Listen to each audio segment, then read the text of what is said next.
ज्ञान the treasure में आपका स्वागत है। और हम आपको बताएंगे कि आज दवा कंपनी और डॉक्टर क्या है, क्या करते हैं ये लोग। सच कहें तो जिस प्रकार के कैंसर की बीमारी शरीर में लगने के बाद उससे छुटकारा मुश्किल हो जाता है, वैसे ही दवा के क्षेत्र में भी कैंसर लग चुका है। आपको यकीन नहीं होगा कि ड्रग कंपनी, डॉक्टर और केमिस्ट तीनों मिलकर हजारों लाख करोड़ रुपए की लूट करते हैं। और अभी इस समय भारत का स्वास्थ्य सिस्टम लगभग पूरी तरह से खराब हो चुका है। ये लूटा जाने वाला ज्यादा पैसा गरीबों का होता है, हमारा होता है, आपका होता है। और ऐसा नहीं है कि सभी डॉक्टर बेईमान होते हैं, कुछ फीसदी सही भी होते हैं। देखिए, मैं जो कह रहा हूं ये मेरा अपना पर्सनल व्यू है। मैं किसी दवा कंपनी के ऊपर, मैं किसी डॉक्टर के ऊपर या किसी केमिस्ट के ऊपर मैं उंगली नहीं उठा रहा हूं। जो मैंने फील किया है, जो मैंने देखा है, जो मैंने स्टडी किया है, बिल्कुल उसके हिसाब से है। डॉक्टर और दवा को गरीबों का दूसरा भगवान बोला जाता है। डॉक्टर बीमारियों की पहचान करते हैं, तो दवाएं बीमारियों को खत्म करती हैं। जबकि होना तो यह चाहिए कि ड्रग कंपनी, जो दवाइयों की कंपनी है, डॉक्टर और केमिस्ट समाज के लिए काम करे और इंसानों की जान बचाने वाली दवाओं में कोई भ्रष्टाचार ना हो। लेकिन जब दवा कंपनियां, डॉक्टर और केमिस्ट केवल पैसे कमाने के लिए काम करते हैं, तो इंसानों की जिंदगी तो खराब होती ही है, पूरा सिस्टम ही खराब हो जाता है। और इस सिस्टम को फिर से सुधारने का कोई संभावना नहीं दिख रहा है। भारत में एवरेज लगाकर देखा जाए तो स्वास्थ्य और दवा पर हर आदमी सबसे अधिक पैसा खर्च करता है। आपको जानकर हैरानी होगी कि लोग लाखों रुपए का बैंक बैलेंस ये सोचकर रखते हैं कि क्या पता परिवार में कब कोई बीमार पड़ जाए और पैसा कम आ जाए। यही नहीं, बुढ़ापे के लिए भी लोग यही सोचकर पैसा बचाते हैं कि 4 पैसे जमा रहेंगे तो इलाज में काम आएंगे। 80% मेंटेलिटी हमारी ये होती है। लेकिन दुख की बात यह है कि भारत में दवाएं अपने दाम से अधिक मिलती है और दवाओं से मिलने वाला कमीशन वो लोग खा जाते हैं जिन्हें हम भगवान कहते हैं। जिस दिन हमारे देश के लाखों डॉक्टर दवा कंपनियों के मेडिकल रिप्रेजेंटेटिव से कह देंगे भैया हमें आपसे एक भी पैसा कमीशन नहीं चाहिए, उसी दिन से दवाओं के दाम आधे से भी अधिक कम हो जाएंगे। अगर आप ध्यान दें तो डॉक्टर दिन में 1 घंटा मरीजों का इलाज छोड़कर मेडिकल रिप्रेजेंटेटिव से मिलते हैं। इस दौरान मेडिकल रिप्रेजेंटेटिव डॉक्टर को यह लालच देते हैं कि अगर आप हमारी कंपनी की दवा, इस दवा को मरीजों के लिए लिखें तो हम आपको 10 से 40% कमीशन देंगे। सोचिए 10 से 40% कितना होता है। यह भी लालच दिया जाता है कि कमीशन तो हम देंगे ही, इसके अलावा हर साल कोई बड़ा गिफ्ट जैसे टीवी, वॉशिंग मशीन, लैपटॉप आदि देंगे। इतनी बड़ी लालच मिलने पर डॉक्टर का ईमान तो डगमगा ही जाएगा, किसी भी इंसान का ईमान डगमगा जाएगा और अपने मरीजों को वही दवा लिखता है जो दवा कंपनियां के मेडिकल रिप्रेजेंटेटिव उन्हें कहते हैं। अब शुरू होता है एक खेल। दवा कंपनी दवाओं के नाम पर डॉक्टर कमीशन और मेडिकल रिप्रेजेंटेटिव को दी जाने वाली सैलरी भी जोड़ लेती है और सभी दवाएं मेडिकल स्टोर पर रखवा दी जाती है। डॉक्टर मरीज की पर्ची में वही दवा लिखता है, मरीज को उसी मेडिकल स्टोर से दवा लेने के लिए कहता है। बहुत दफा ऐसा होता है कि जिसने जो दवा लिखी है, जिस डॉक्टर ने, आपको नजदीक के ही मेडिकल स्टोर में दवा मिलेंगे, आप दूसरी जगह जाएंगे तो दवा आपको मिलेगा ही नहीं।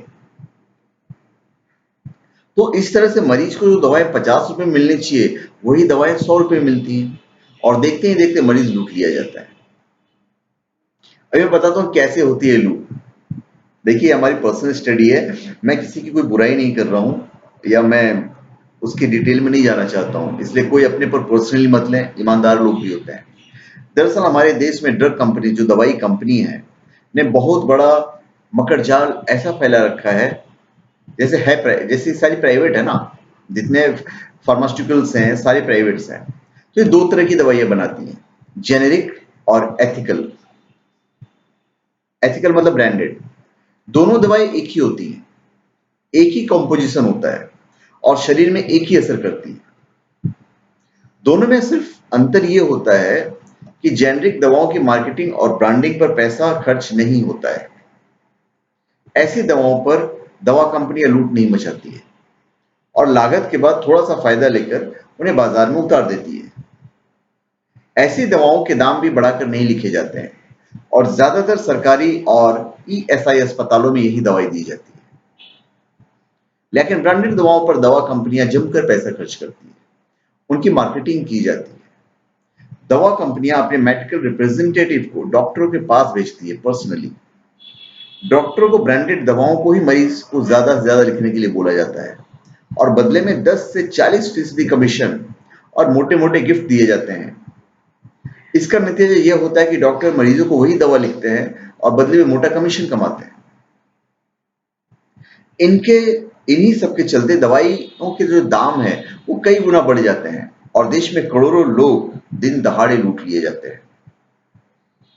दवा कंपनी ने जेनरिक और ब्रांडेड दो तरह की दवाई बनाई है।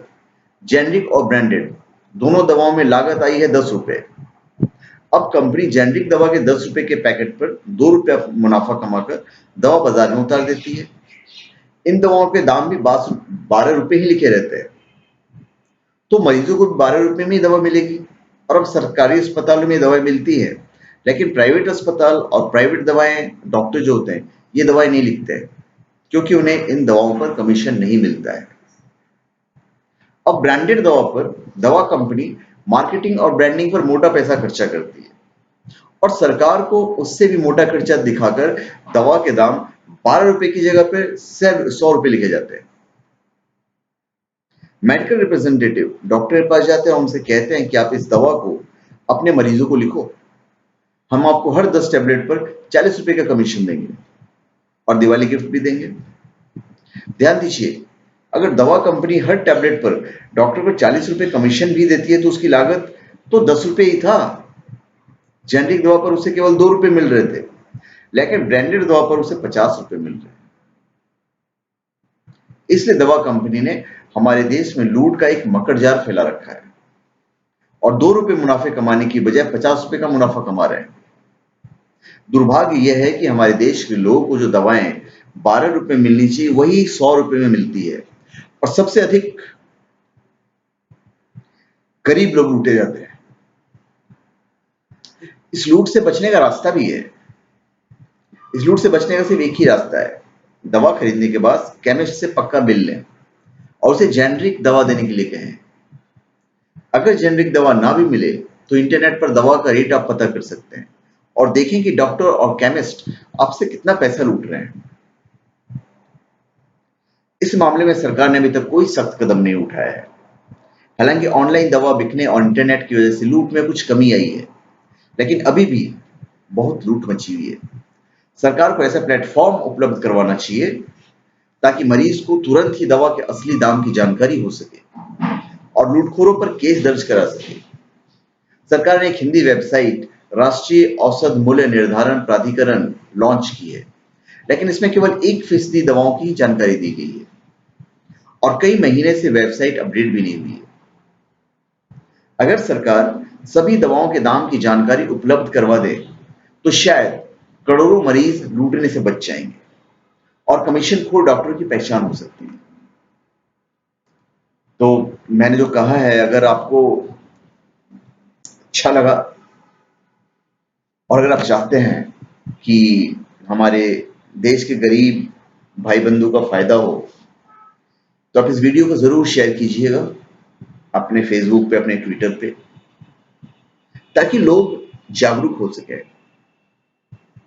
अगर आपको हमारा वीडियो अच्छा लगे तो आप उसे लाइक भी कर दीजिएगा और अगर अच्छा नहीं लगे तो आपको डिसलाइक करने का अधिकार है। आपको अगर कुछ जानकारी चाहिए तो आप हमारे वीडियो के नीचे जो कमेंट बॉक्स होते हैं उस कमेंट बॉक्स में आप डाल सकते हैं और अगर उस चीज की मुझे जानकारी होगी तो यथासंभव मैं कोशिश करूंगा कि ये जानकारी मैं आपको दूं और अगर मुझे जानकारी नहीं होगी तो मैं आपको जानकारी नहीं दे पाऊंगा। आप सब्सक्राइब कर देंगे तो हमारे लिए अच्छा होगा। आपका सब्सक्रिप्शन हमारे लिए इम्पोर्टेंट है, वही हमारा फल है। आप जितने सब्सक्राइब करेंगे हमारी फीस वही होती है, जो आपको ज्ञान प्राप्त होता है हमारे द्वारा। मेरे हिसाब से ज्ञान है, आप कुछ भी कह सकते हैं। तो आपका सब्सक्रिप्शन हमारे लिए इम्पोर्टेंट है, तो आप हमारे चैनल पे सब्सक्राइब करें और कमेंट जरूर दीजिएगा, क्योंकि आपका कमेंट हमारे लिए बहुत मायने रखता है। धन्यवाद। Thank you.